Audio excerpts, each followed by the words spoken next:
Apa kamu pernah membayangkan seperti apa rasanya hidup jadi seekor serigala? Makhluk satu ini adalah predator yang keren. Mereka bisa hidup hampir di semua tempat. Mulai dari dinginnya Alaska sampai panasnya Timur Tengah. Serigala punya caranya untuk bertahan. Serigala hidup dalam kawanan. Tapi mereka bukan kawanan yang kebetulan berkumpul dan berjalan bersama di tengah hutan. Kawanan serigala adalah kelompok yang unik. Penuh aturan, ikatan, dan tanggung jawab. Dan bagaimana kawanan ini terbentuk tidak semudah yang kita kira. Dulu, ada sebuah teori yang bilang kalau serigala akan saling bertarung untuk menentukan siapa yang akan jadi pemimpin kawanan. Tapi sayangnya, teori ini datang dari sebuah penelitian tua. Sewaktu manusia memaksa beberapa serigala hidup dalam penangkaran. Serigala-serigala yang tidak kenal satu sama lain dan dipaksa berbagi ruang. Tentu hasilnya jauh berbeda dengan serigala di alam liar. Karena di luar sana, mereka keluarga.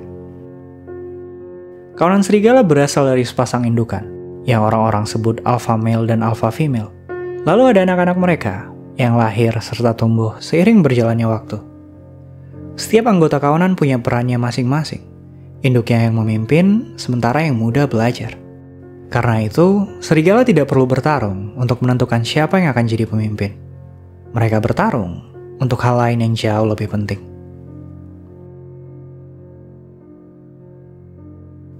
Ada banyak jenis serigala di alam liar. Tapi tahukah kamu kalau cuma ada 3 spesies serigala yang diakui secara luas? Pertama, serigala abu-abu atau Canis lupus. Ini yang paling terkenal dan juga yang paling besar. Lalu ada serigala merah atau Canis rufus. Serigala ini cuma hidup di bagian tenggara Amerika Serikat dan termasuk serigala yang paling langka. Jumlah yang tersisa di alam liar bahkan kurang dari 20 ekor. Terakhir, serigala Ethiopia atau Canis simensis yang penampilannya lebih mirip rubah dan hidup di dataran tinggi Afrika. Cuma 3 spesies serigala ini yang dikenal secara umum. Beberapa literatur bahkan cuma mengenal 2, yaitu serigala abu-abu dan merah. Tapi bagaimana dengan serigala Arktik atau serigala Eropa? Atau bahkan serigala Jepang yang sudah punah? Walau tampilannya berbeda, serigala-serigala ini sebenarnya masih satu spesies. Bahkan hampir sebagian besar serigala di luar sana, mulai dari Eropa sampai Asia, sebetulnya berasal dari satu spesies, yaitu Canis lupus atau serigala abu-abu.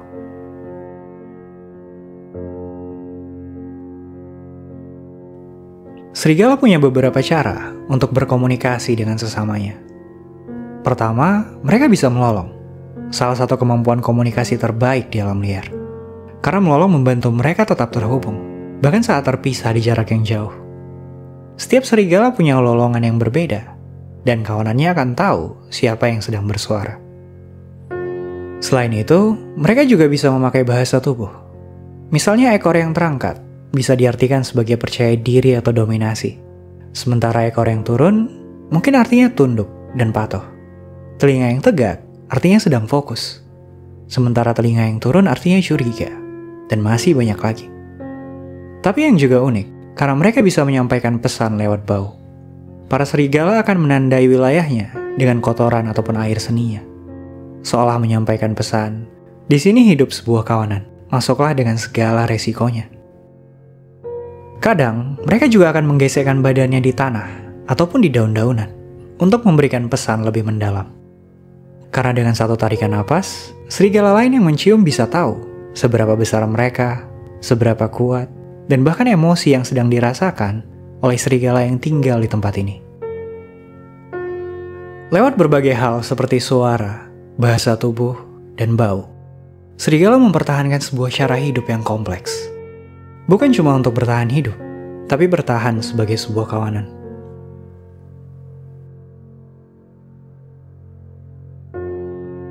Kawanan serigala berburu dalam tim. Artinya, mereka akan bekerja sama untuk menjatuhkan mangsanya. Terutama karena mangsa yang mereka buru biasanya jauh lebih besar dan jauh lebih cepat untuk seekor serigala. Coba bayangkan rusa besar seperti elk dan moose, bison, dan bahkan beruang kutub. Iya, beruang kutub. Bayangkan berusaha menjatuhkan makhluk yang besarnya sampai 5 kali besar tubuhmu. Karena itu, kerjasama tim jadi sangat penting. Berburu biasanya diawali dengan scouting, yaitu mencari dan memilih korban. Kalau mangsanya bergerombol dalam kelompok, mereka akan mengamati dari jauh, mencari mana buruan yang paling tepat. Hewan-hewan yang punya luka, tua, ataupun yang sedikit lambat adalah mangsa favorit mereka. Karena untuk serigala, berburu bukan soal harga diri, tapi soal efisiensi. Kenapa harus membuang energi mengejar rusa yang kuat kalau ada pilihan yang jauh lebih mudah? Sewaktu target sudah ditentukan, strategi pun dijalankan. Beberapa serigala akan mengejar dari satu sisi, dan sebagian menyerang dari sisi lain. Tujuannya untuk memisahkan sang target dari teman-temannya. Tidak semua serigala ikut mengejar. Serigala-serigala yang masih muda seringkali cuma melihat dari jauh, belajar dari aksi para indukannya. Tapi untuk mereka yang ikut, punya tugasnya masing-masing. Serigala betina yang lincah dan tubuhnya ringan biasanya punya peran untuk menggiring mangsa. Mereka akan bergerak cepat ke sana kemari untuk membingungkan dan menghalangi jalan keluar. Sementara pejantan yang lebih besar dan kuat bertugas untuk menyerang dan menjatuhkan mangsanya secara langsung.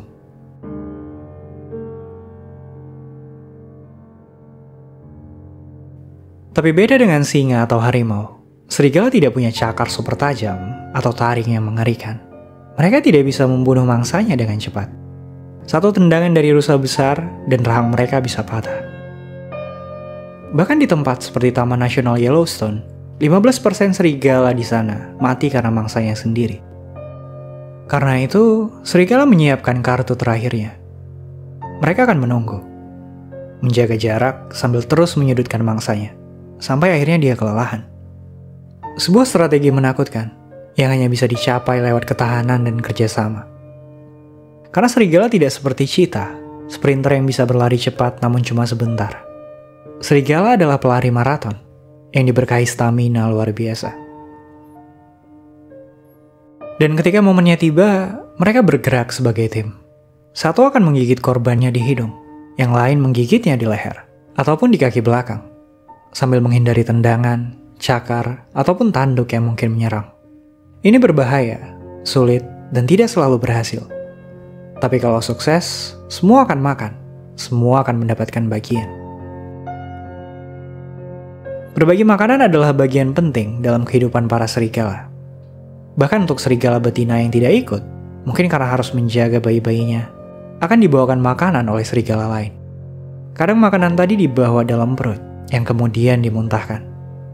Mungkin terasa menjijikkan, tapi dalam dunia serigala, ini adalah ungkapan rasa sayang.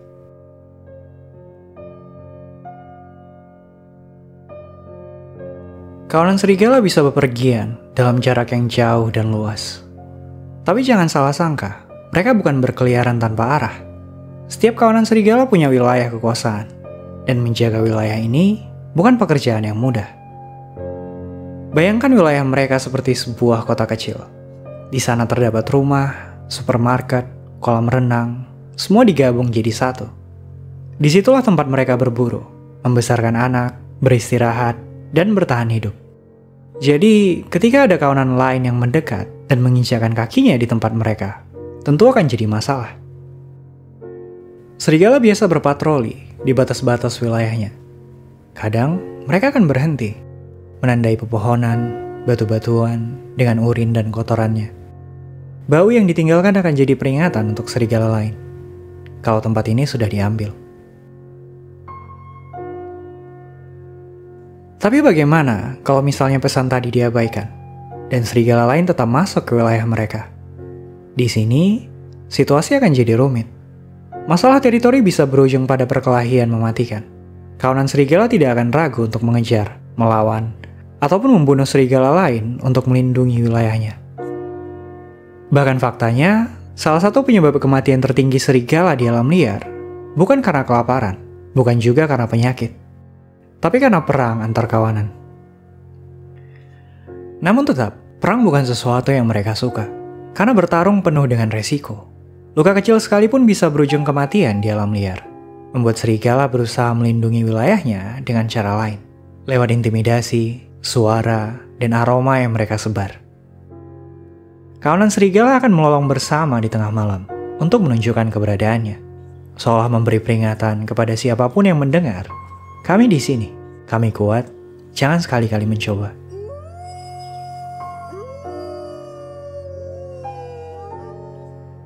Serigala bukan cuma pemburu yang hebat, tapi mereka juga punya kemampuan adaptasi yang luar biasa.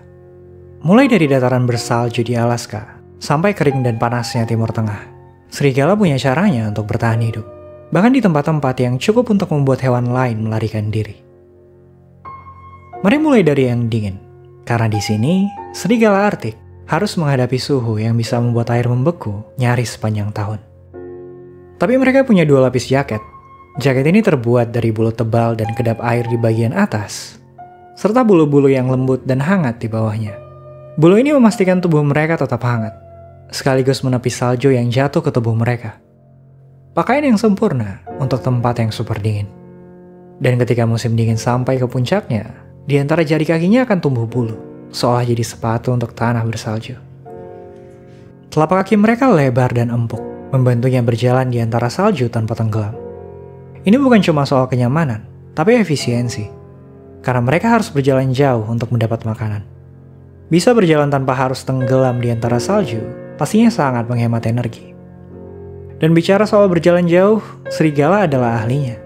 Mereka bisa berpindah sampai 30 km dalam sehari. Terutama karena kakinya yang panjang dan jantungnya yang kuat. Inilah yang membuat mereka bisa mengikuti mangsa-mangsanya yang bermigrasi.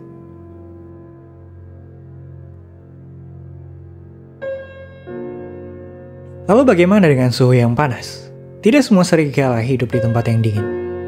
Serigala Arab, the Arabian Wolf, mampu bertahan dalam panasnya gurun dengan ukurannya yang kecil dan ramping.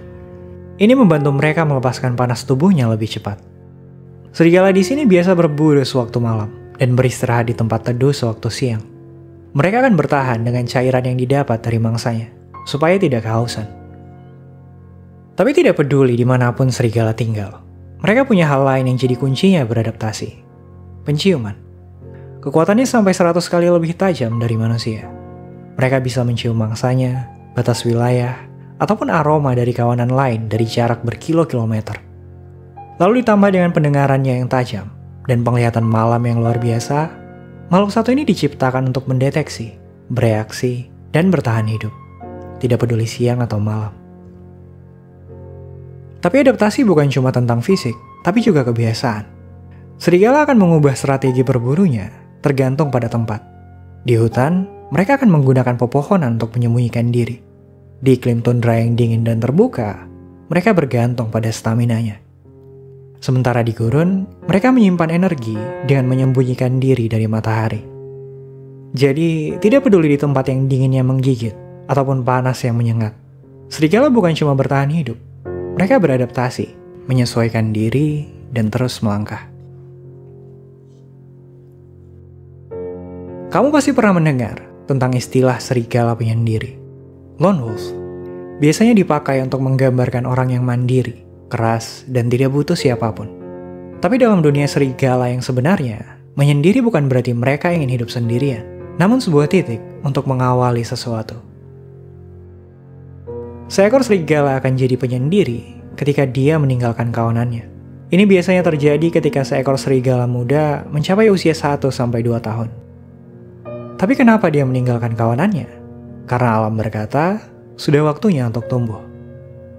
Maka mulailah mereka melakukan perjalanannya, sendirian.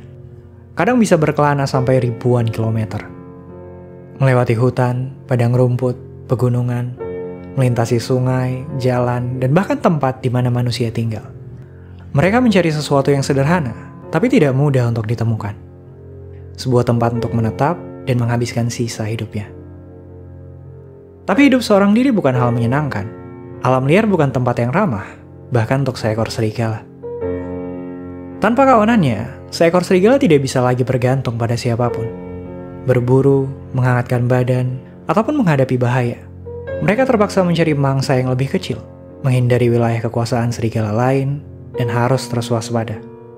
Dia akan tidur sendirian, melolong sendirian, dan memakan apapun yang dia bisa tangkap. Kadang melewati berhari-hari tanpa pernah merasa kenyang. Tapi meski penuh dengan tantangan, ini adalah fase krusial, karena serigala penyendiri punya potensi untuk memulai segalanya. Banyak kawanan serigala yang ada hari ini, dimulai dari seekor serigala penyendiri. Serigala tanpa nama yang melangkah menuju dunia luar dan berhasil.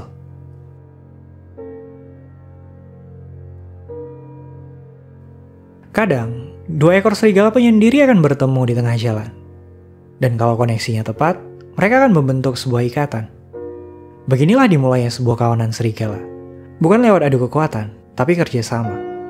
Pasangan ini mungkin akan menemukan wilayahnya sendiri dan memulai awal yang baru, membesarkan anak-anaknya, dan jadi alfa di kelompok mereka. Dan kadang, bukan cuma serigala muda, serigala tua juga bisa jadi penyendiri. Mungkin karena kehilangan pasangannya, mungkin karena kelompoknya dihancurkan. Untuk mereka, ini adalah babak kedua. Lebih sulit, lebih beresiko, tapi selalu penuh dengan kemungkinan.